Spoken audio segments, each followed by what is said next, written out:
Assalamualaikum warahmatullahi wabarakatuh. Selamat pagi, salam sejahtera untuk kita semua. Perkenalkan, nama saya Hendra Chandra. Saya merupakan dosen tetap S1 Akuntansi di Sekolah Tinggi Ilmu Ekonomi Ganesha, Jakarta. Dalam rangka pemenuhan portfolio unjuk kerja PDD PTPT sertifikasi dosen tahun 2026 pada bidang pengajaran, pada video kali ini saya akan memaparkan kerangka sistem pembelajaran pada mata kuliah perpajakan yang saya ampu dan berbobot 3 SKS. Pemaparan ini akan menguraikan 3 aspek utama pembelajaran berbasis outcome based education, yaitu delivery, interaction, dan assessment, sesuai dengan RPS yang telah saya susun. Aspek pertama yaitu delivery, yaitu bagaimana materi pembelajaran dirancang dan disampaikan kepada mahasiswa. Mata kuliah perpajakan bertujuan membekali mahasiswa S1 Akuntansi dan juga S1 Manajemen agar menguasai konsep perpajakan nasional, terampil menghitung pajak terutang, melaporkan, hingga mampu merancang strategi perpajakan yang efisien dan legal dengan menjunjung tinggi kode etik profesionalisme. Mata kuliah ini dibebani oleh 3 CPL utama.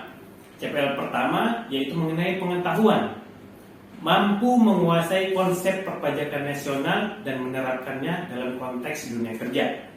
Lalu yang kedua, CPL 2 mengenai keterampilan, mahasiswa mampu merancang strategi perpajakan yang legal dan efisien sesuai dengan peraturan yang berlaku. Lalu yang terakhir, CPL ketiga mengenai aspek sikap, menunjukkan sikap profesional, etis, jujur, dan bertanggung jawab dalam kewajiban perpajakan. Materi pembelajaran disusun sistematis selama 16 minggu pertemuan. Pertemuan pertama sampai 3 akan diisi dengan perkenalan dan kontrak pembelajaran.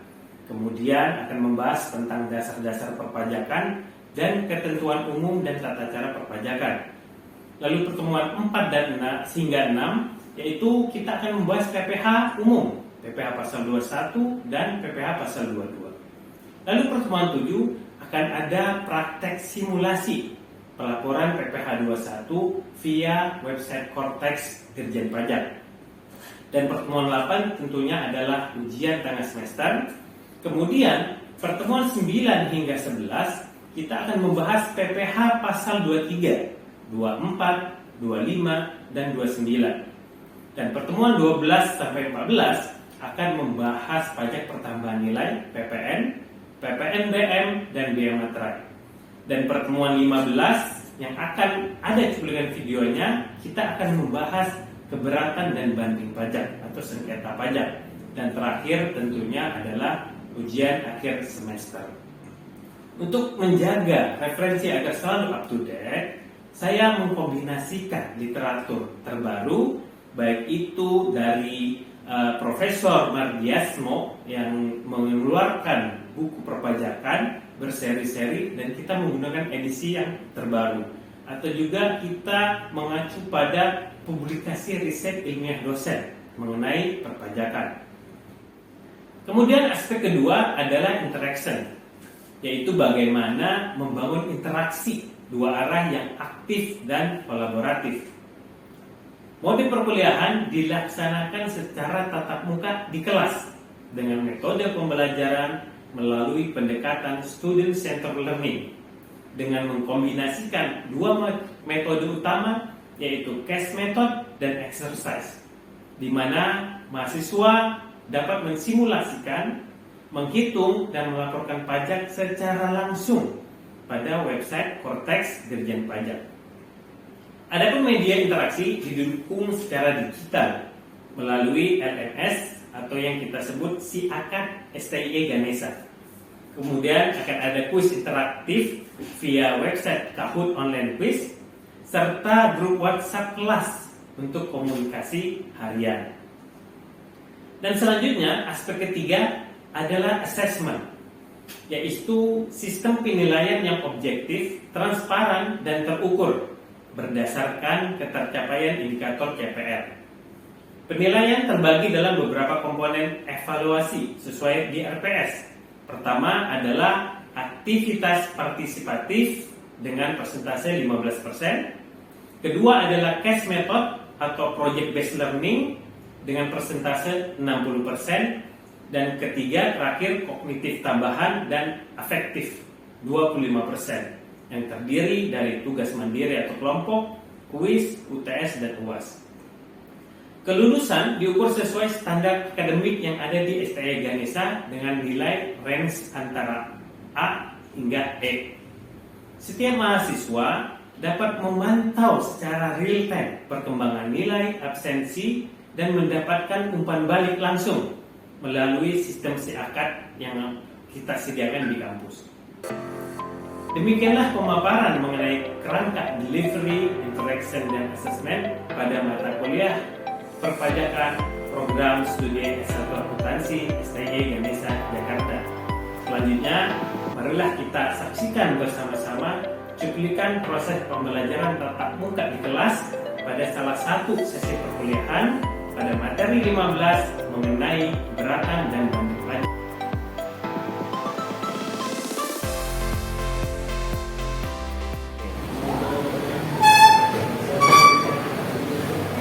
Assalamualaikum warahmatullahi wabarakatuh.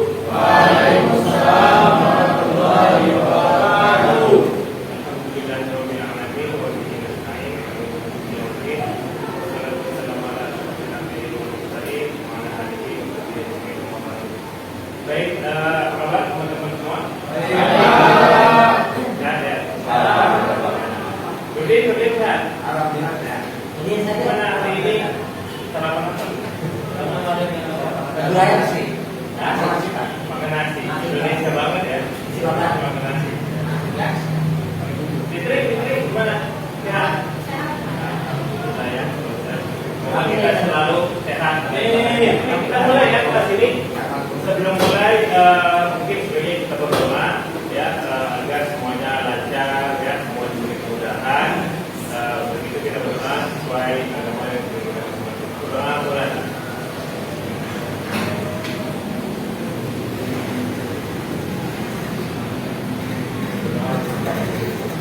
Baik, alhamdulillah kita sekarang di sesi terakhir. Ya, sesi terakhir dari perpajakan kita akan bahas keberatan dan banding pajak. Ya. Nah, jadi dalam perpajakan itu titik paling akhir itu keberatan dan banding pajak. Kemarin kita awal-awal udah belajar tuh ketentuan umum, PPN 1, terus. Nah itu kalau kita lapor, terus kita lapor ke pemerintah dan kita lebih bayar, nanti masuknya ke keberatan dan banding pajak.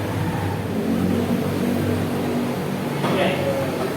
Baik ya, ini masuk materi saya seperti yang saya sampaikan bahwa inilah langkah terakhir kita kalau urusan pajak. Karena nyambungnya udah hukum dan itu kita punya hak, kita punya kewajiban untuk keberatan. Nah, permintaan pemberian keterangan tambahan. Ketika kita diperiksa, ya dia kan memutuskan nih pakai SKP tadi bahwa kamu harus bayar 37 miliar. Ya, padahal kita minta kelebihan sampai 9 miliar. Nah, itu kita boleh minta keterangan tambahan atas dasar apa? Kamu mengatakan bagaimana hitungan itu boleh, tapi ya tujuannya mau kita analisa, kita cocokin dengan data kita.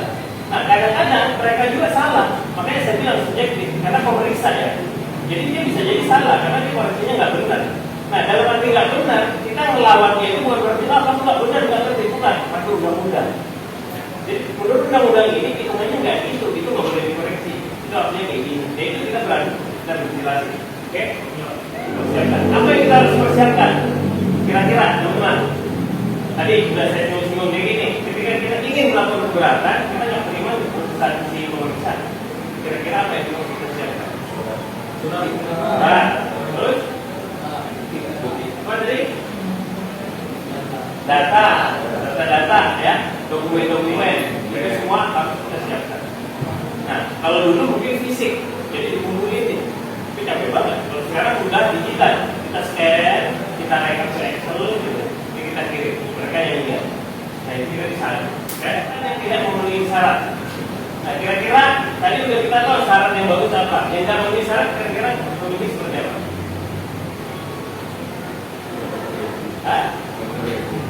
Gimana? Kalau lihat Gak banyak ini KTP.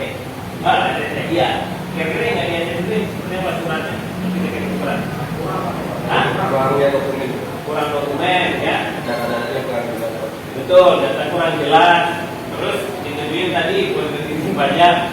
Itu pakai bahasa Inggris, ya. Itu udah pasti ditolak. Ya, jadi dia ada syarat.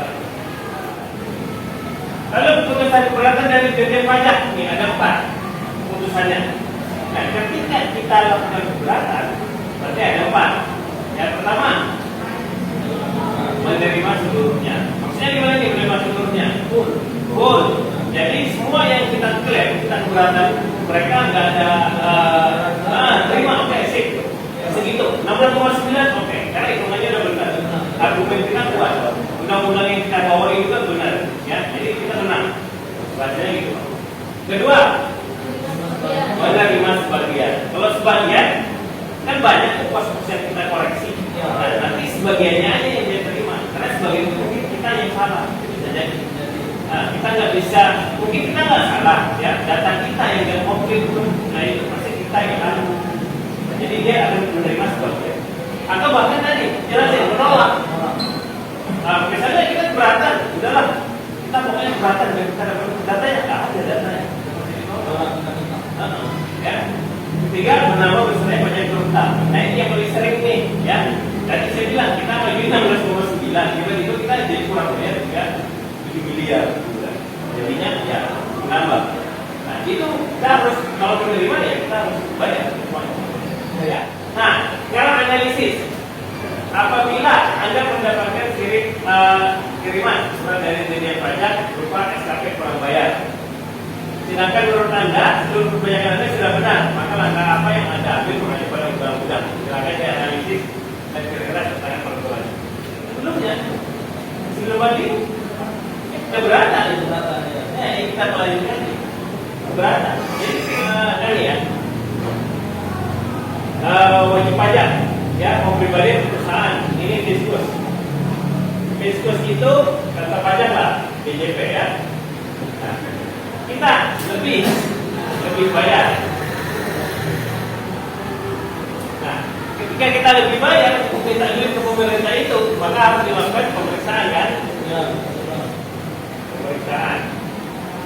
Tujuan pemeriksaan apa? Dia untuk nilai benar yang kita klaim benar atau tidak, jadi kalau salah. Nah, makanya pemeriksaan biasanya subjektif. Umumnya itu pasti kita akan kurang bayar umumnya ya. Kita nggak terima dari sini. Di sini kan masih ke kantor pajak, saya bilang.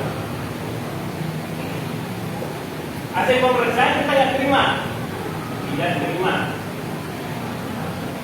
Maka jadinya adalah keberatan. Nah, keberatan ini di mana? Di kantor wilayah pajak. Atau panwil. Nah, jadi kalau dari panwil itu sudah bukan urusan kantor pajak yang instan ya, taruh itu kan kantor pajak buat kita lapor sama pemeriksaan di situ. Pemeriksaan itu kita nggak terima keberatan, itu naik ke atasnya, ke pemeriksaan, tapi ke kantor wilayah pusatnya. Ya, kalau Jakarta itu pusatnya ada di Menara Mandiri. Nah, di sana. Nah, itu dia udah kayak peradilan lah. Dia akan nilai. Kantor pajak benar nggak sih pemeriksaannya ini, cara pemeriksanya? Kok sampai wajib pajak ini keberatan? Apa sih salahnya dia yang nilai? Nah, keberatan, habis itu kita tidak terima juga, maka kita banding. Baru ini jadinya di peradilan pajak. Itu stepnya, ya. Jadi kantor pajak pemeriksaan kita akan sering nih, kantor pajak kita data, nggak terima. Nanti kita ke kantor wilayah, kita kasih data lagi. Nanti dia akan panggil kita lagi. Dia akan minta penjelasan usaha kalian apa sih yang dikoreksi, kasih sudut pandang kita. Nanti dia panggil juga kantor orang ini, bukan berarti dia nggak panggil ya. Nanti kanwil ini nggak terima juga, udah yang salah tetap ini. Maka kita bisa baca peradilan. Nah, pemeriksa yang memang dia nanti kerjanya kurang bagus, tidak ada panggil, dia akan diputasi. Jadi terlihat di situ, bukan tipenya di hilir, kan? Nah, kalau keberatan ini, ya ini akan ditegur, karena ini sudah masuk ke ranah gila. Oke? Ada yang ditanyain sampai sini tentang keberatan pajak? Mana bisa masuk seperti ini? Yang bertanya kan? Mungkin kasus-kasus yang viral atau apa? Atau ada gambaran yang misalnya gini Pak, gimana? Ada kan? Ya. Ini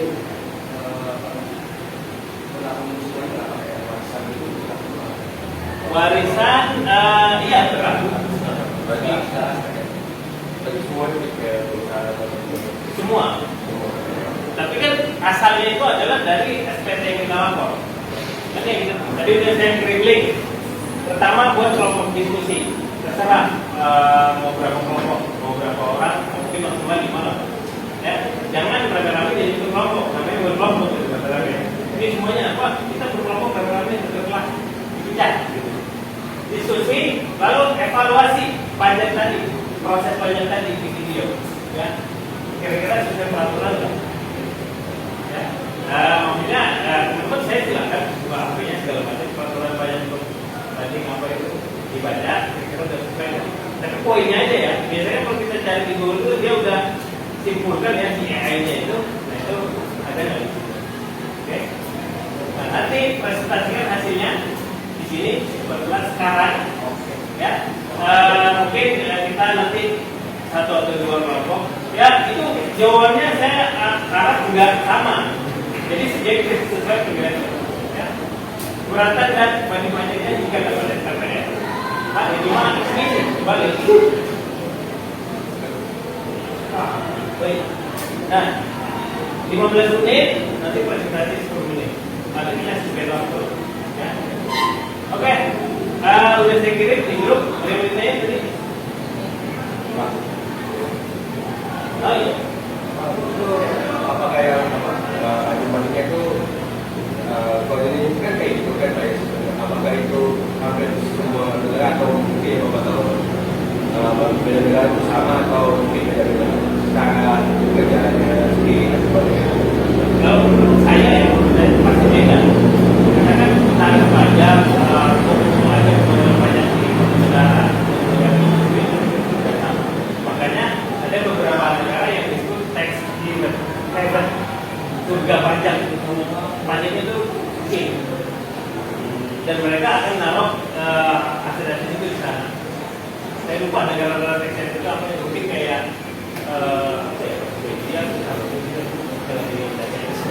nah orang-orang tertentu itu dia akan prefer kayaknya ke sana, dari hubungan tanah yang di sana, karena pajaknya Nanti teks yang apa sih bahasa keberatan itu kecil ya?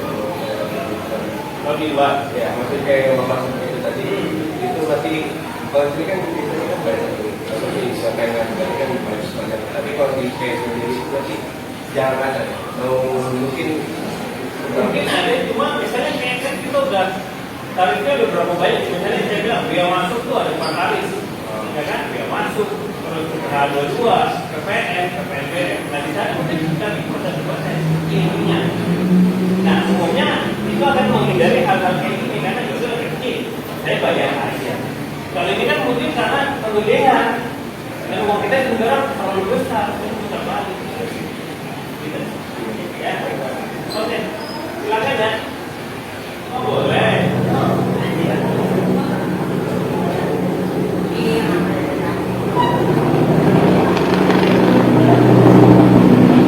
Kita maju.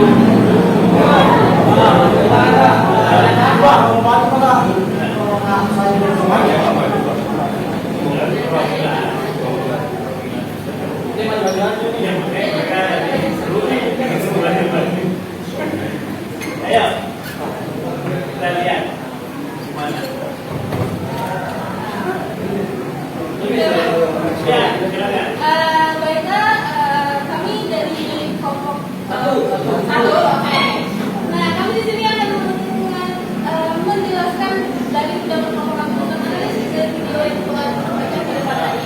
Nah, dari video yang kami simak bersama tadi, kami dapat melihat kesimpulan tentang keberatan banding Ya, betul. Nantinya akan dilanjutkan oleh teman saya dalam ruang lingkup pengadilannya. Ayo. Yang pertama Ini kan? ya, Ya. Kemudian, ruang lingkup kaki. dua. Nah, ini saya akan jelaskan ruang lingkup pengadilan pajak. Yang mana pertama itu diatur dalam Undang-Undang Nomor 14 Tahun 2002 tentang perubahan Undang-Undang Badan Penyelesaian Sengketa Pajak. Dan selanjutnya Undang-Undang Nomor 14 Tahun 2022. Yang kedua, pengadilan pajak adalah lembaga tingkat pertama dan terakhir kecuali peninjauan kembali, tidak termasuk pengadilan umum atau PT-UN. Yang ketiga, kekhususan hanya untuk memutus sengketa pajak atau tidak untuk kejahatan pajak. Nah, lain. Ada evaluasi berdasar dari video dan berdasarkan undang-undang. Ya. Pertamanya ada keberatan sesuai sesuai undang-undang KUP dan peraturan nomor 30. Nah, Nah, terus ada Tadi. sesuai itu menjadikan pengadilan pajak batasnya 3 bulan. Terus tuntutannya sesuai dibahas tentang surat paksa dan pelanggaran prosedur waktunya 14 sampai 20 hari tergantung jenisnya.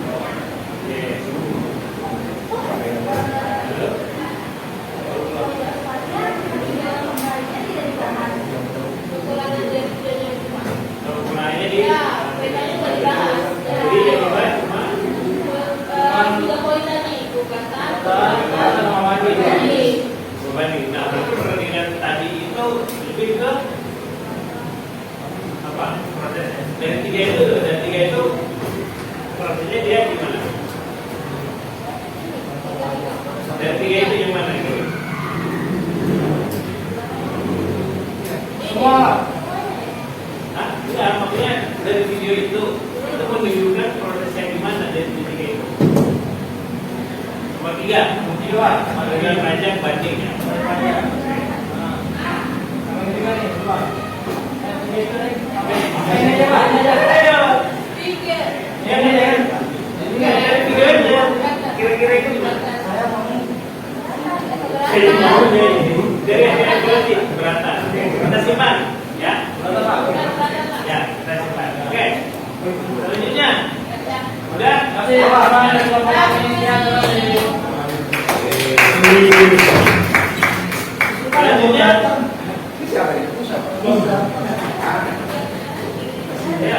ya udah sesuai. Ya, jadi itu memang kejadian real dan bukan simulasi. Kedua pertanyaan saya, yang sengketa siapa yang siapa? Yang bersengketa yang harus diperhatikan itu kan pasti ada yang terdakwa lah, terdakwa penuntut kan. Nah ini siapa nih? Join yang bersengketa itu antara siapa dan siapa? Kalau banding pajak Dengan